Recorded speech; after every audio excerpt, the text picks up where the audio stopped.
Welcome. It is time for the finals of the BTS Europe Series, the fourth one right now, the fourth time we'll have a champion. It's all for a sweet abundance of $5,000 of prize money and, of course, bragging rights to say you're the BTS Series champion. I'm KotLGuy. That's Blaze. Here we are, Virtus.Pro versus Elements. Who's going to take it?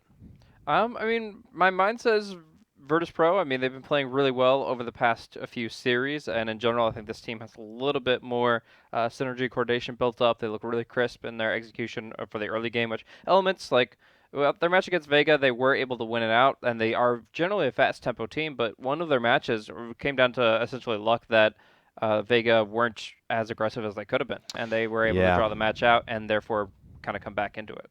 Yeah, definitely let the boat sail on that one. And Elements, a team that we already knew were really never say die. Well, they didn't, Blaze. Not in that game. They held their own. They held the high ground, and they pulled back the game for what felt like the brink of defeat. And now here they are in the precious grand finals. We got to remember, Virtus.Pro didn't have an easy road either, Blaze. We looked through the group stage.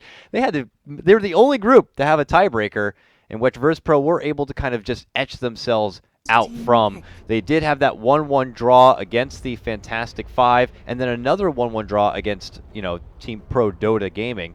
Neither of those teams we see in the playoffs now, so who really knows what kind of Virtus.Pro team is going to show up. Virtus.Pro team is going to show up, but Blaze, we already saw Virtus.Pro play earlier today, and they came to play today, that's for damn sure. If Elements win here, they're going to be winning against a very confident, very good Virtus.Pro team. Yeah, I mean, they've already kind of won in my mind. I mean, the fact, not this match necessarily, but just the fact that they're able to go up a pretty stacked group of Power Rangers, KotLGuy, Adphenum, I believe. And what was their group number again, or letter? That would have been B. B? Yeah, look through here. Yeah, there it is. Elements, okay, yeah. As I said, Power Rangers, Adphenum, and KotLGuy, they were able to be top dogs because they were the only team to actually get a 2-0 in that group, and then being able to advance past Vega 2-0. All of this really just puts more recognition out there for them. That other tournaments will look to pick them up.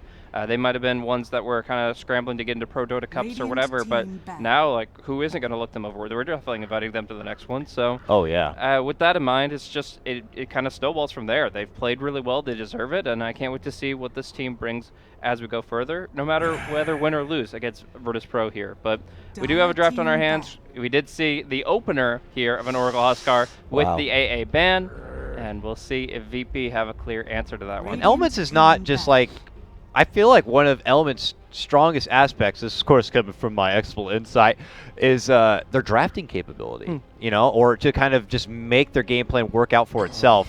I gotta say, it feels bold just to be like, here we are, grand final time, Oracle Huskar, you're going against Virtus.Pro.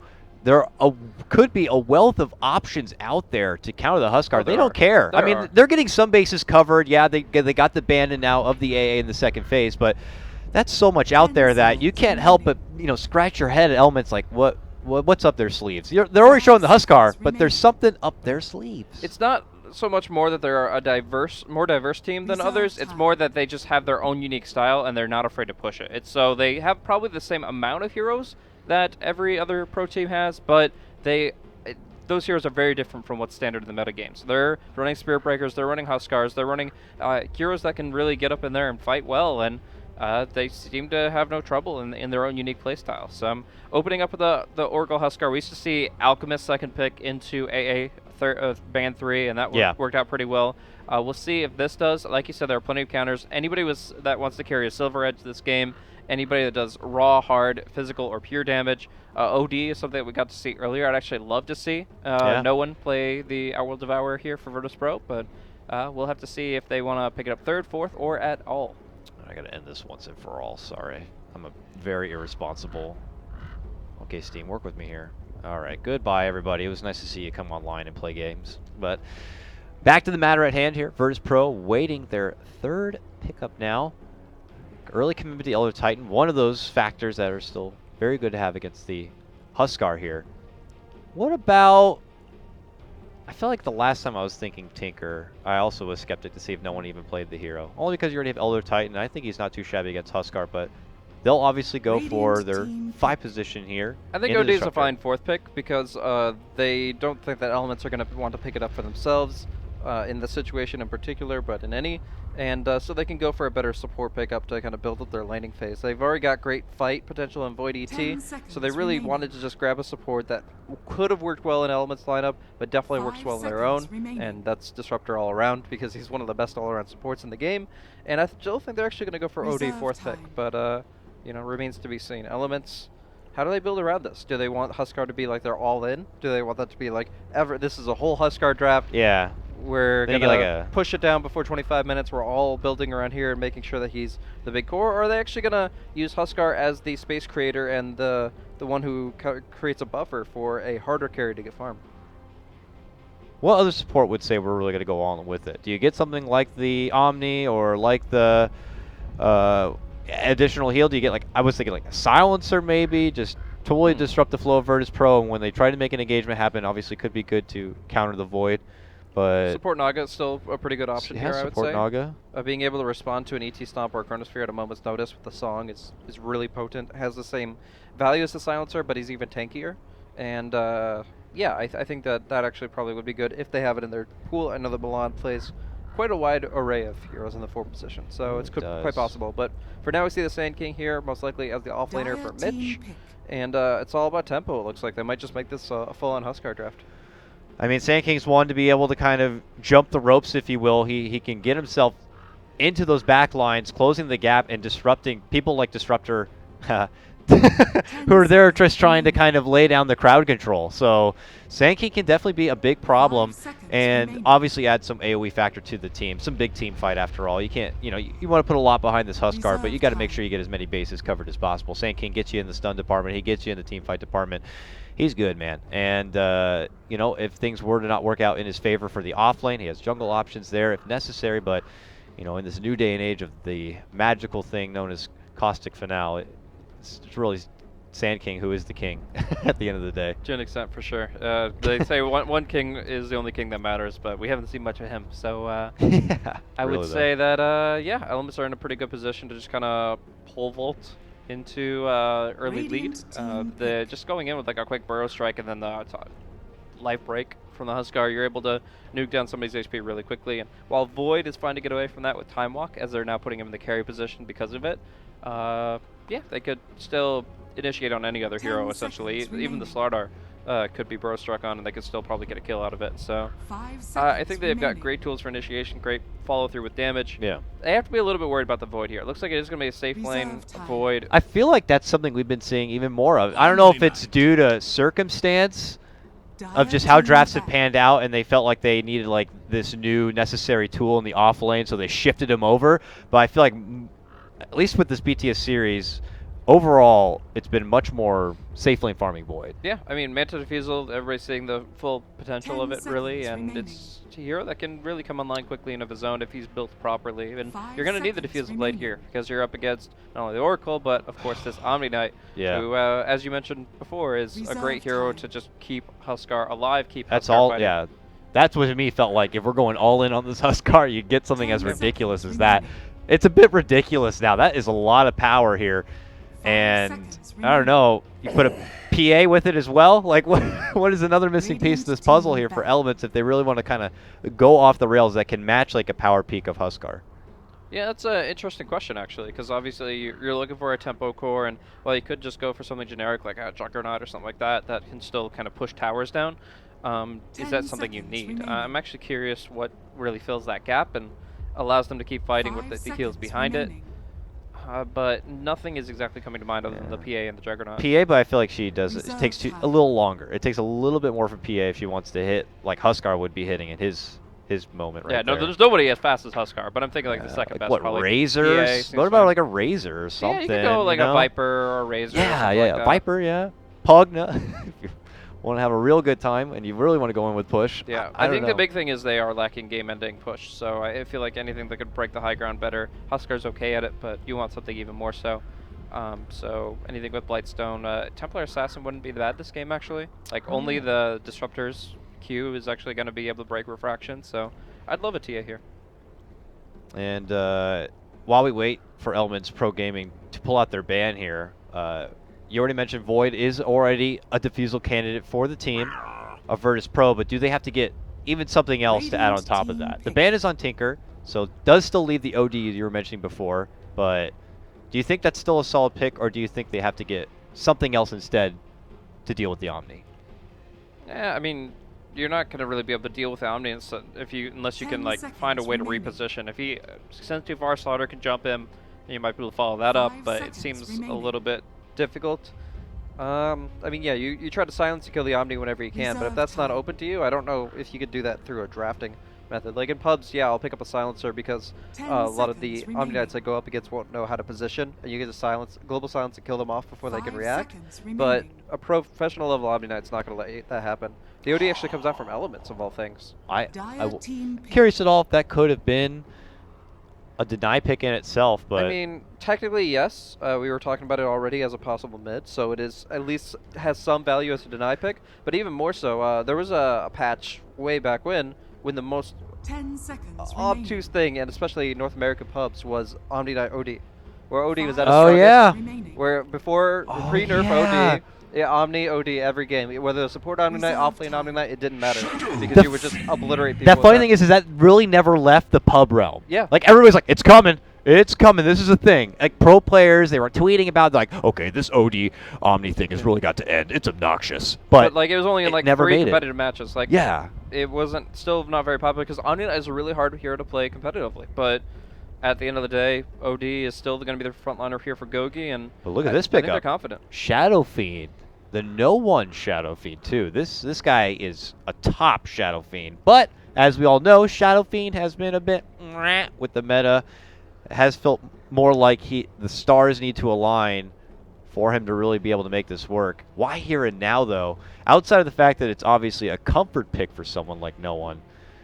I think he just needs something to CS against OD first and foremost. You get Presence of the Dark Lord later, which helps out a little bit. Like Necromancer and Presence of the Dark Lord theoretically soft counter Huskar. It's negative armor, it's bonus physical damage. You hit him, you kill him.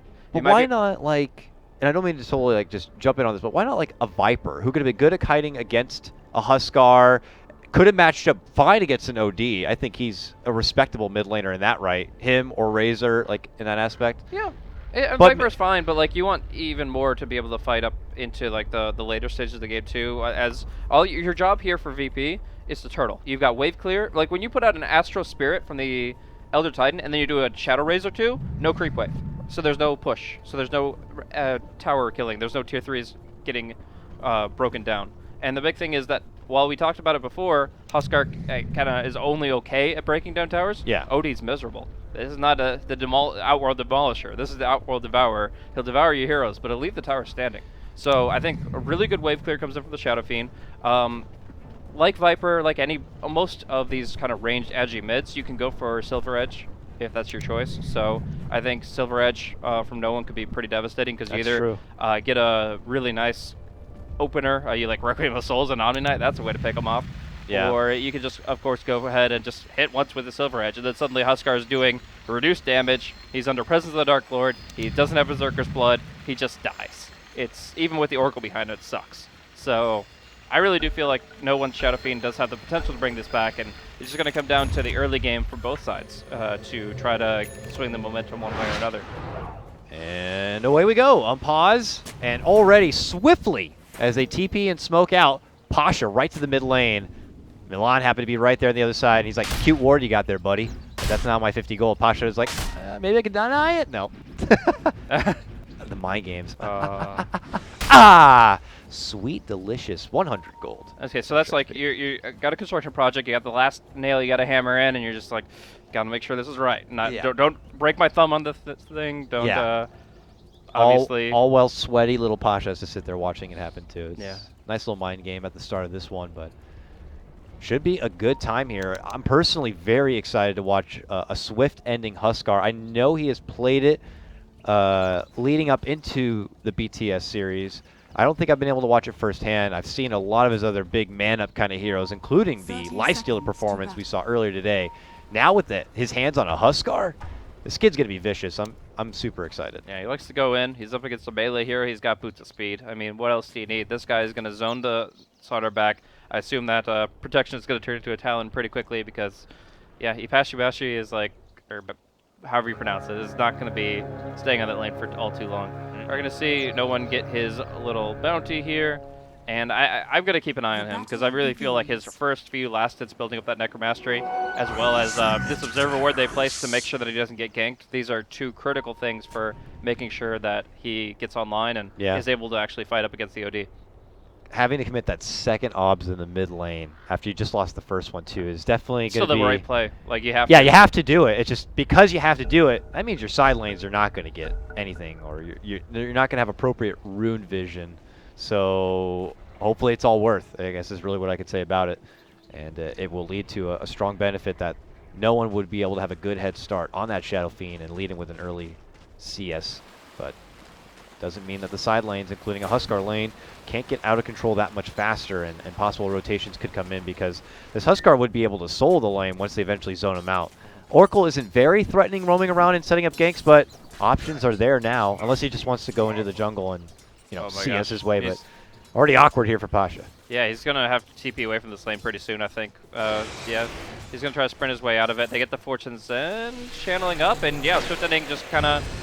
I'll wait for you on the other side. He tries to come and cut him off, and Pasha's like, oh, please, not this way. He's trying to dive him. He's like, just don't.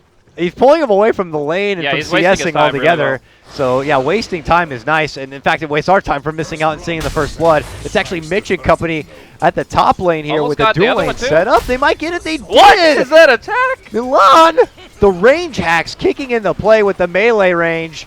And they might not be done there. Okay, nice play, Lil. Eats the tree and will run right out and through the middle here. Yeah, but if they get another Burrow Purify, it could still be a kill. And the Windlace gets the distance. And it's going to be... If Mitch had brought his boots earlier, it would have been great. But you can't forget the Bash Bros, man. These guys love the dual offlane. They're going to put a lot of damage in here. Yep. And there's one special thing about Sand King Omni that's better than any other like X-Omni pairing. And that's the fact that Caustic can hit on those creeps and just pop them all at once. So it's not just like...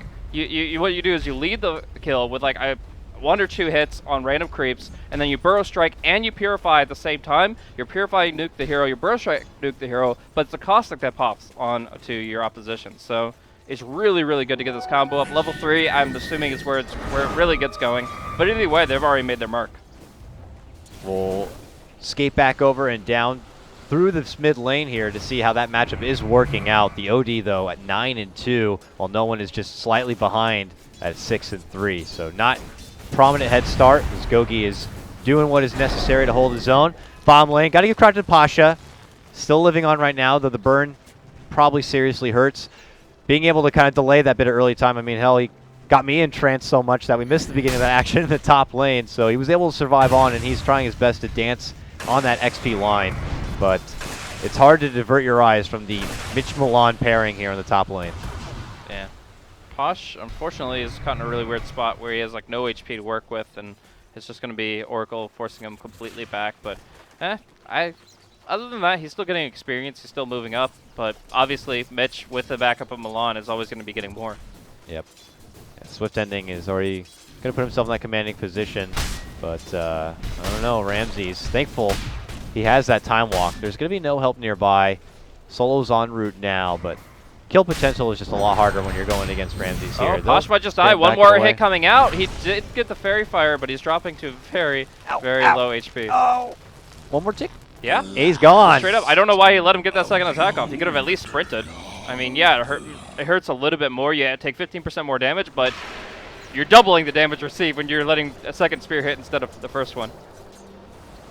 And that is going to be a struggle right there. 4 VP at the bottom. Huskar going to have a slick head start on this one. Things recovering a little bit for no one as he's matched up equal in CS now against KotLGuy. KotLGuy is going all in with this Null Talisman gaming early on right now. Yeah. To ensure the extra. Well, you can turn into a Veil, so it's actually a really convenient. Oh yeah. You can buy Null Tallies. Well, now I can just buy Veil Discord. It's good. Oh, Solo's going to pick up a regen rune here, it looks like, but still, Milan kind of controlling his top lane pretty well, and ET just going all over the place. I expected Lil to mostly focus on the top lane. When you're pressured by 2 heroes, you really want to try to counteract that as hard as possible. He's like, no, I will just leech bottom, I guess. He has no home, it feels like. He's just like, I really have no... I mean, I'm insta-kill if I show myself in that top lane, and outside of that, just maybe making stacks and just kind of striding around, but... Yeah, he's looking for new opportunities, new lands to discover here in the bottom lane. But I can I can tell you, buddy, it's not going to be much easier. At least he has these kind of utilities where he can scout out and maybe snipe off some CS. Still a tough spot to be in for both the Slardar and the ET. At least no one is building himself up pretty well. He's had some really good Necromastery stacks out of this. He's actually maxed out now, and has been able to control the lane fairly well. He's got more denies in the OD, but less hits. Mitch spots out Solo. Yeah, he's got him. They're tired of facing off against Faceless Void. They want targets they can kill, and they get their jump onto him. Disruptor going to be going down, and Mitch and Milan pairing continues to hold strong in the top lane as Elements already skating in 4-0. Virtus.Pro coming off a confident 2-0 against Friends, where both games shut them down all day. Now it's actually Virtus.Pro on the back end of a rough early game. Yeah, and Lil actually almost died bottom. The Purifying Flames did stay on him, unfortunately, so he did get healed up from the Burning Spears and just survived barely enough to walk away from it, but seems to be sticking around at least for the moment. But yeah, this top lane duo, you got to remember that Mitch and Milan have played together for about 3 years now. That's probably more than almost any other duo you can think of. Like, obviously there's like the Ake Low that's played together for like 10 years, but a lot of these teams are shuffling. A lot of these teams break up, and a lot of these teams kind of part ways and kind of do their own thing, but these guys have played a lot of Dota together. They know how to run this off lane, and it's kind of a hustle up here, and it's working out pretty well in Element's favor. Oh yeah, for sure. I mean, Mitch now second highest CS in the game on his Sand King, 33-2. The only person beating him out is his own Huskar at 35-11. Things going swimmingly for the Sand King up there, and things working out very nice overall. I mean, if only sharing the one EXP split with Omni Knight is great for the Omni Knight because he gets a nice early boost of XP. He's like another one of those heroes, like we were talking about the Morphling early today, that just gets much better when he gets that early burst of XP. So making it work right now, getting closer to level 5 is a nice position for him. And Oracle also matching up at that level. You look at Lil, he's able to get to level 3, but still got a journey ahead of him. And a rare decision from Mitch to actually go for the Epicenter at level 6. This is because he has Repel level 1 to back him up, so he can just go on a target, Burrow Strike, and Epicenter with the Repel on top of him. Oh, and stacks you too. just can't stop it. Yummy stacks that Mitch will be happy to just caustic all through. And he's going to be flash farming towards a very fast... Oh my god, they found another stack over here, Blaze. Oh, but this one's going to be contested. God, they are going to try to stop it, but no one now. Going to get hit up with the Epicenter. Milan, though, can't stand to the burst. He'll get nuked down. Mitch not looking to let his friend die in vain, but he can't do it. Too many here now. Virtus.Pro holding their stack, and it looks like they could get some redemption for the struggling top lane, but Mitch is going to be able to burrow back it away here. The chase is on. OD may need to interfere to help out, but it looks like he maybe snipes him. No, just a bit out of range. So it looks like Virtus.Pro at the end of the day will be able to get their first kill on the board from that. I think KotLGuy wants to go for this. He knows there's no stomp. He's going to try to go for a couple of hits and then the ultimate. He needed 2 hits first and then the ulti. Instead, it's the other way around. Disaster for KotLGuy. Now he's caught. The whole team is here.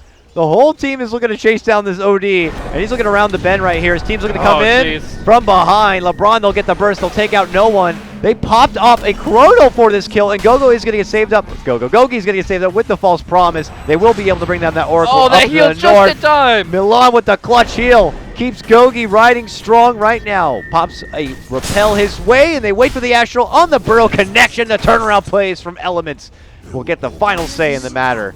A long-winded fight allowed the resurgence of Milan at the back end of that fight. With the false promise, that heal turns into a 520 HP swing, and that's what keeps KotLGuy ticking. And that's incredible that they were able to go that deep, get that much of a rotation out of VP, and still walk away happy. I mean, they got the SF thanks to the Oracle, and Milan looks like he'll be punished in the end, giving no souls to Shadow Fiend. I think that's very important. The ET got the last hit on that, whereas if no one had gotten it, he'd be right back up swinging with the higher stacks of Necromastery.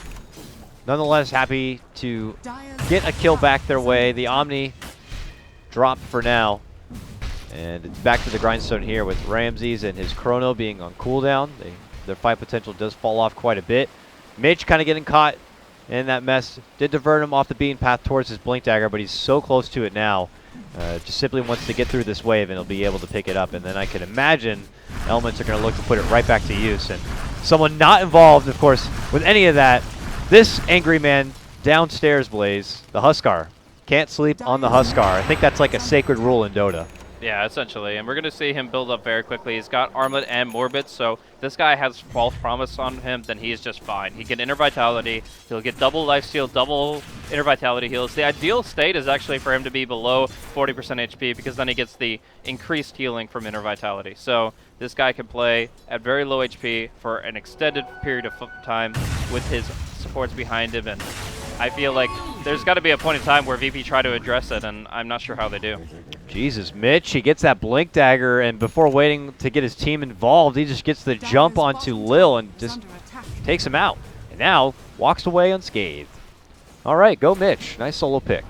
Absolutely. I mean, he's been given so much momentum from his team. These supports have been doing so much work here. LeBron, Milan, they've been just across the map helping out their cores to such an extent that now there's just this dramatic advantage, and it's so easy for Elements to walk all over them. Like, in the meantime, the only two that have gotten farmed for VP are the Shadow Fiend as well as the Void, and we saw what happened with Ramsey's first Chrono. No one is trying to also make up. Was brought down that previous fight, so he has to kind of get back. Where do you go from here if you're the no one Shadow Fiend? Is it straight to any sort of BKB kind of a build-up? Do you go right for the early Shadow Blade, leading into an eventual Silver Edge, but using it for mobility in the meantime? Like, it's got to be a difficult game for no one. It definitely is a difficult game. I think Shadow Blade into BKB into Silver Edge is definitely the way to go, but there are obvious variations and deviations that can work out okay. The problem is you just have to have a quick response when the Sand King jumps you, or you're going to get pummeled. Lots of hostility going to be happening towards this mid lane. The jump's going to come from Elements right on for Solo. The follow-up is theirs. Ramsey's going to connect with a 3-man Chrono. Earth Splitter could do work, and it will. Takes down Huskar right away. Stackstorm will be there as a follow-up, but here's the response. Guardian Angel from Milan, but is it going to be too little too late? It looks to be so. What a wonderful setup, but the return fire. Mitch is here and he wants to play. Drops down the epicenter, but Pasha is going to be the man to stand out. Mitch comes back, looks to go. Can he make it? A five-man wipe. Rounds the bend. He's looking for him. Pasha's there. Gets the burrow. Gets the kill. Mitch. Absolutely insane. Look at that damage output on the fight recap here. All the damage that happened in that fight, as in the last barrage there with the ultimate from the OD as well as the Sand King. Clearing them out 4 for 4. Still technically VP get more out of the exchange by far. Actually 1,200 gold exchange favoring them because of how far behind they are. Oh my god. I thought that was VP's fight for sure. The crush came in after the Stackstorm. It was wonderful. I was about to see an Elements wipe, and then Mitch from a different game just shows up. He had just got that pick on Lil, so I figured he didn't have much at that point, but oh my goodness. You don't need much. You just get the Blink Dagger and you go in. And in this case, like, he was the only one that didn't get caught inside the Chronosphere, inside the Earth Splitter, which, devastating as it is, can only affect so many. And then the Guardian Angel plus all this turnaround. Great magical nukes coming out. Weird that Oracle false promised himself, but in the end doesn't matter too much as they are able to clean it up. Now looking to reap in the benefits of this kind of dominant position. They want to move and they go for the Roche. Lil, though, trying to be cheeky, walks in, gets the stomp, but that doesn't stop him. Earth Splitter even committed, but swift ending. He's trying to make some Yapstor plays, trying to surprise them when he's armlet toggling or something like that, but they've got ward vision. They know exactly what ET's up to, and they're not afraid. Solo, get out of there! Oh, he is not going to be able to make it away. Look who has a haste rune. Gogi runs right in, puts him into a prison. Kinetic field is going to be dropped. And it looks like they will be able to have mercy on Solo this day. But the momentum from Elements is there. Feels even more faster and possibly more hard-hitting than a peak Drow lineup at this point. They're coming in for tier 2s now. Now, I will mention one thing, is it's really fun to play as an Oracle with an OD on your team because you benefit so much from that aura. You just spam your Purifying Flames as much as you want, and you just always have mana because of the Essence aura. Yeah, it's like, having no mana issues as an Oracle is such a good feeling. That is so good. And with that, just a solid paramedic for his own team. With that, tier 2 goes down.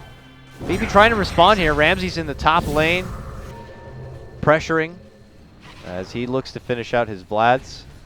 Chrono's up, but I don't know how hungry VP are looking for a fight. I mean, no one is still kind of in limbo between what's to come after really his power treads right now, Blaze. So, wait, he's got something en route? Is he going for a mech? Is that for him? He's got a mech? No, Shadow Blade. There it is. Didn't even see the Shadow Blade. Now it's all thrown together. So at least he's got the Shadow Blade to make an approach. So he's going to have to use this one very carefully, and he's going to make sure that he's either not walking into sentries or just that he's finding the back line, finding some place that they don't expect him and don't immediately burrow strike him when he opens up.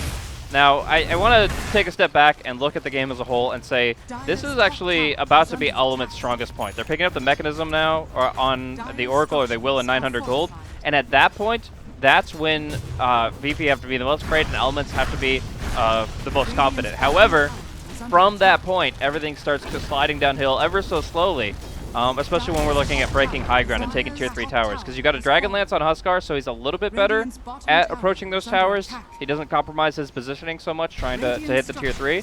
But at the end of the day, you've got wave clear from Shadow Fiend from ET, and you also have to be worried about the ET and Void combos. So I really do feel like while Elements are obviously in commanding lead of this game, they have to start worrying about overstepping their boundaries. They have to be very, very careful in their positioning going into the next tier 3 fight. Now Elements continue to just take down all outer structures here from Virtus.Pro, and Virtus.Pro taking advantage of the map while they still have it. But soon enough, it feels like they could be starting to figure out game plans for a high ground defense, and Elements are going to be looking at ways they could siege it. And in those kind of departments, I mean, what do you think about Elements' sieging capabilities here? I mean, you have a lot to kind of hide in your back pocket with a Sand King waiting in the wings. You have Guardian Angel to work with. I mean, do they just kind of try their best to slow siege with the Huskar out in front as much as possible? Yeah, I mean, the repel is really nice, right? So you have 2 points in repel. You can kind of throw it out whenever you see anything coming your way.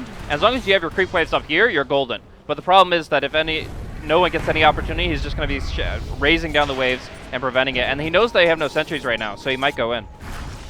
Got Pasha also lurking to come in from behind.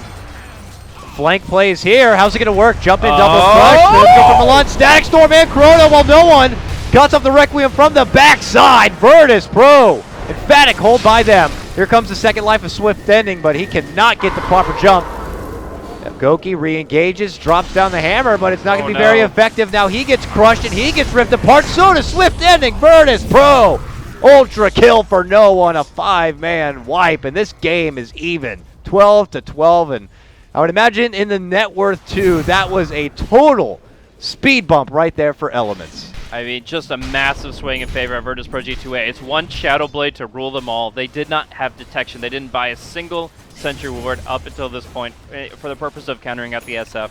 So they didn't see him on the high ground there, dropping things out. Actually, they did. Now that I look at it, they have this Sentry Ward here, but it was just too little too late. The SF was on the Huskar, was right on top of him to blow up his first life at the exact same time that the Disruptor and the ET were comboing up for a brilliant set of damage through their abilities and their ultimates. And Void following through on top of that. The Omni Knight doesn't get off anything, and yeah, from there it's Virtus.Pro's fight for sure. And now this is what I was talking about. This is where, comparatively to a couple minutes ago, Elements were large and in charge. They were almost unstoppable. But VP find the opening, find the perfect way to hit all of their abilities in their high ground defensive stance, which is what their draft is meant to do. And now it's they go again, right? So much harder. Wouldn't Elements just... are they just going to go again? They can go again, but now they're going into a 10-second BKB on the Shadow Fiend. Now the Void is about to have a Diffusal Blade against the Guardian Angel. Like, it's so much harder every time. And they're just hoping that, based on those skill cooldowns, this would probably be an appropriate window. But you're right, with those new items coming online, like the fight not going to be coming any easier. The Void has Chrono in 15 seconds. There's no Aegis on the Huskar. Like, everything is worse at this moment. Oh, they almost got a pick for Solo, but he able to get the glimpse off. Now leaves Milan in a precarious position, and he just gets insta-sniped. Does draw focus away, as there will be a finish on the Tier 2 tower in that mid lane. Elements at least get that going for him, but if they can't continue to just muscle on forward, and they're going to get dragged on back. Solo with another glimpse setup. Self-Astral. I don't think this team can be there to back him up. Ooh, jump in from Pasha. Tries to crush anyone lingering around, but that's not going to be the case. Virtus.Pro on the up and up right now. Now they're going to be the team to be able to posture and move past the river.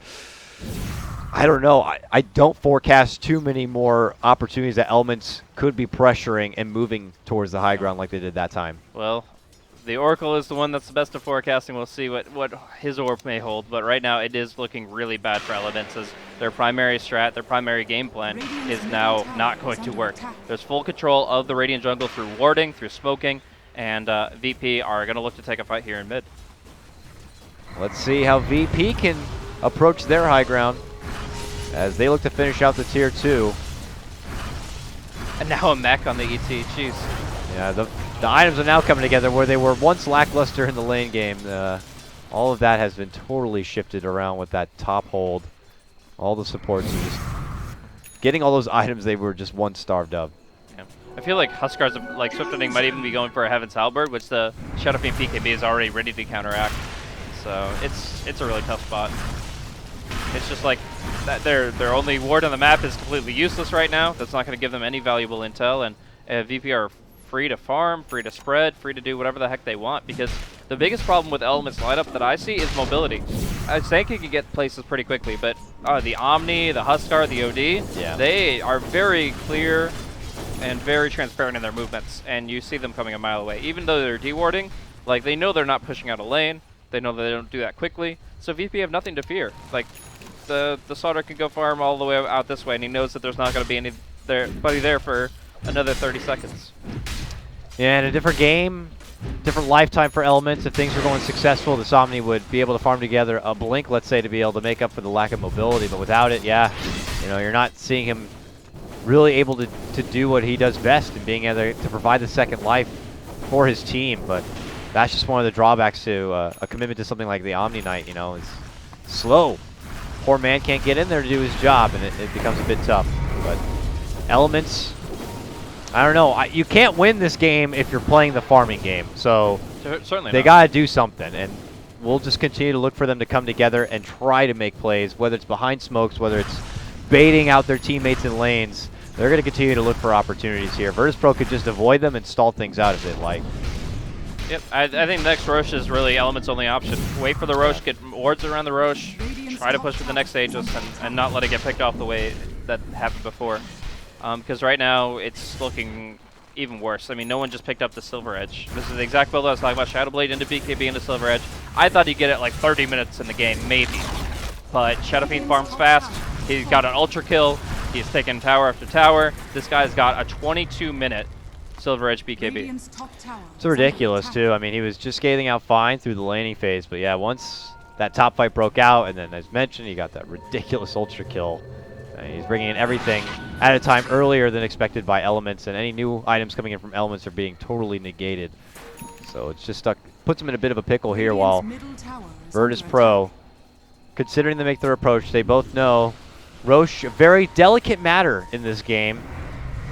Elements pick it up, you know, they could extend their life or perhaps breathe new life overall into the lineup. Virtus.Pro pick it up, and you're looking at a possible death sentence for Elements at that point. This is going to be interesting because the Yules just got picked up by the Sauter, so he can blink Yule somebody, and if SF is in the right position, he can just run up with BKB and ulti him. If he doesn't BKB, he might be imprisoned, he might be Burrow Striked or something like that, but as long as he pops BKB, there's no way that the defensive Astral or anything comes out in time. Approach is coming in from behind, but it looks like Elements have already made their move. Ramsey's popped off the Corona while no one is going to be able to get off the Requiem here. A Guardian Angel will keep him alive and well, but the rest of the team from Virtus.Pro are walking in now. Gogi caught under the Stag Storm, and Kinetic Field is just going to be simply punched on down. Mitch gets off the FP center, and it's going to be able to get the finish, but only for Disruptor. LeBron trying to make it back in away, pops off the wand, barely alive, chases on, but it's no one bringing all the work, raising and fighting his way on forward. Virtus.Pro with another 5-man wipe. All the momentum is completely gone, and it's dances and drum play right now for Virtus.Pro. I hate to be the one to call it before it's over, man, but this is looking really over. Once this first goes to Virtus.Pro, they've got 5 minutes of free time to do with whatever they want. This is recess for them, and Elements, they're sitting in the corner studying, trying to figure out how to pass this test. I mean, this is such a trial. The way that Virtus.Pro G2A now have full control of the map. They have the Aegis on the Shadow Fiend, who is now the perfect counter to Huskar in pretty much every possible way. And they're up against the Diffusal Blade that, while it only has 4 charges, is still prominent in counteracting this Omni Knight. Like, it is such a difficult game for Elements, not just in the hero counters, but again in the aspect of the map, where they're not able to quickly push out lanes like Virtus.Pro's heroes can. They're not able to move on the map in any surprising way. They just have to smoke and hope for the best. Options very thin here for Elements right now. They will do what is necessary, and that means, again, get a smoke, and again, just throw bodies at them. Hope to God one of these times the bodies hits them when they don't know it's coming, and you can creep together a couple of rubber band turnaround plays, but they're reaching at this point, and only the rich will become richer. Virtus.Pro have a say in the matter. Yeah, I think you're looking like for something that catches the enemy off guard, like a quick burst combo on somebody. If you can kill no one before you can get a BKB off or something, I'm not talking now because he still has the Aegis, but in the future, if you can get a burrow kill, if you can get a Hex on the OD, that would bring it back, but obviously that's quite a long way off. They did their full smoke dive, but this invasion leads to nothing, and Virtus.Pro are already back across the river in this mid lane, looking to finish out this tier 2 and force Elements back into that high ground. Defending, obviously Virtus.Pro with like 4 straight team fight wins, feeling confident as ever, and with no one pocketing that Aegis here, is free to just slowly siege away and chunk down these towers. Yeah, they're not pulling a Vega. They know that this is their best opportunity to just break down a full lane of Rack to get the advantage, and they'll go for it. Little pinches and pokes coming out from Elements here, but nothing that can really shake up the boots here of Virtus.Pro. No one begins to go to work for the Racks right now. Swift Ending leads out in front, but he's not looking like a very scary Huskar right now. Nice! Very few abilities will wake up an ally. Like recently, LeBron learned that you can't purge off with Fortune's End asleep, but he can just Purifying Flames and wake him up by dealing damage to him. All right, very clever, quick-witted stuff right there. Will help anyone isolated with the help of that stomp play, such as that. But Mitch is up and over the hill and back inside. But no one still doing in the work is going to be forcing out the glyph. There's the jumping from Ramses. Not looking to commit the Chrono, but is going to be forcing out the false promise on the Swift Ending. Yeah, big cooldown going to be utilized now. And there's the jump. Ramses waiting. Kill the Omni. The Omni is going to be in there. Omni, though, going to be thrown up into the air. Can they get it done? Huskar's going to be forced to buy back. They've already lost 3. Hurricane put back. Gogi tries to right-click in, but gets crushed and right-click down by Ramses. And just as fast as Huskar comes back, he's set towards the fountain, and that will be game number 1, going to Virtus.Pro. I told you G2A. It's really hard to play a competitive Omni, and that's a perfect example. Like, you want to be close enough to do things, but at the end of the day, he just gets caught inside the Chrono, killed off first. Done deal. Virtus.Pro, they were able to hold that one critical high ground, and they were able to go from there. One Shadow Blade, like I said, to rule them all. A beautiful Requiem followed up by perfect usage of skills from the Void, the Disruptor, the ET. Yeah. They sent a pack in here. They lost their lanes hard, across the board. I think that Omni Sand King duo has so much potential, especially against this draft, because the Shadow Fiend relies on those stacks in the jungle, and they're able to clean them up because of their heroes, because of their position in the game. But you see it very clearly. Like, you could see how quickly things shifted and how the GPM swung. A ridiculous match to start, where it felt like it was going to be all Elements all day on their precious Huskar lineup, where they were clinching fights. Mitch and Milan were putting in work in their dual lane. Mitch got an incredibly timed Blink Dagger, got a solo kill with it, and Huskar was just snoozing away, farming up, knowing that he was going to be the one to really kind of bring down the final curtain. But no, not on this stage, not in this day, said Virtus.Pro. They hold their own. Lil finishes off with a wealth of mangoes, as he likes to do. And that's going to wrap things up for game number 1. Folks, remember, this final is a best of 3. So Virtus.Pro are just 1 win away from taking the title and the initial chunk of money. So with that said, we'll cut to a small break. I'm KotLGuy, that's Blaze. We'll see you soon for game number 2.